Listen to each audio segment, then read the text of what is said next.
Yeah, they use violent means, but as I'm sure you know, if you look at the State Department human rights reports or Human Rights Watch or Amnesty International, though they are violent, they're responsible for a small part of the violence.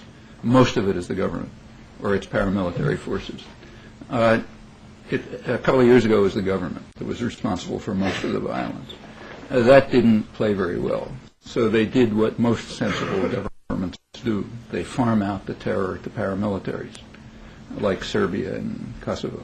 It wasn't government violence, paramilitary violence, Bosnia and so on, or Indonesia and East Timor. That's sensible governments farm out terror and atrocities, just as sensible imperial states try to get the colonial power, the colonized powers to carry out the violence. So what's happened is that the level of violence attributable to the government and paramilitaries has stayed about the same, like 80%. But the component of that that's attributable directly to the government has declined and the paramilitaries has gone up. On the other hand, nobody who investigates doubts that there are very close links between them.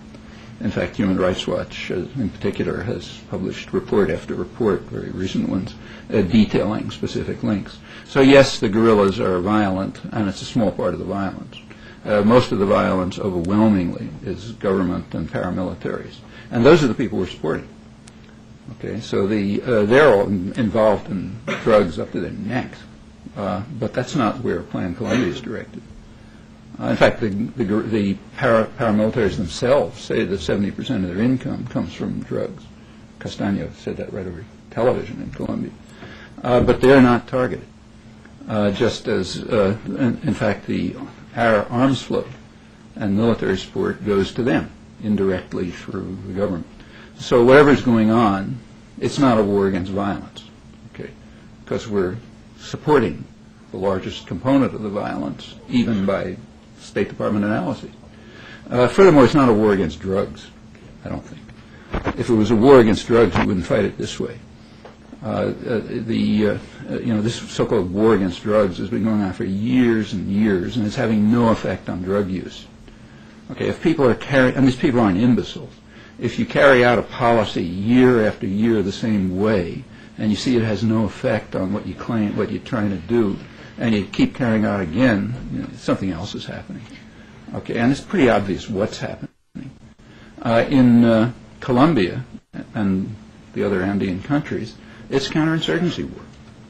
It's war against domestic opposition groups. We can look into the history of those, and you look into their history, it's like most. People turn to guerrillas and become violent when all other options are closed. Okay, then you get violence. The same is true around the world, Kashmir, Central America, everywhere. Algeria. You close off political options, and be pretty sure that you're going to end up with violence. And that, if you look over the history of Colombia, that's what's happened. Highly unequal. It's a potentially rich society.